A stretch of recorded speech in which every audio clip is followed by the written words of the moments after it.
নমস্কাৰ, মই মৃদুল বৰুৱাই আপোনালোক সকলোকে শাৰদীয় দুৰ্গা পূজাৰ সম্ভাষণ জনাইছোঁ।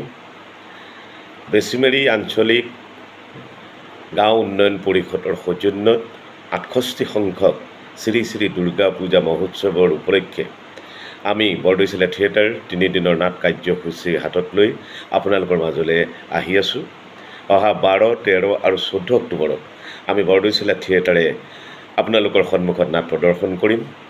এই বছৰ বৰদৈচিলা থিয়েটাৰে 3খন বৰ সৰ্বাংগ সুন্দৰ নাট উপস্থাপন কৰিছোঁ, প্ৰদৰ্শন কৰি আহিছোঁ। নাটকেইখন হ'ল প্ৰখ্যাত নাট্যকাৰ পৰিচালক অভিজিত ভট্টাচাৰ্যৰ অঘৰী ছোৱালীৰ প্ৰেম, নাট্যকাৰ সতীশ দাসৰ গংগাৰ পানী মক্কাৰ মাটি আৰু নৱৰত্ন পাটোৱাৰীৰ সীতাৰ সংসাৰ। 3খন ভিন্ন সুৰী বৰ সুন্দৰ সুন্দৰ নাটক আপোনালোকে চাই ভাল পাব। মই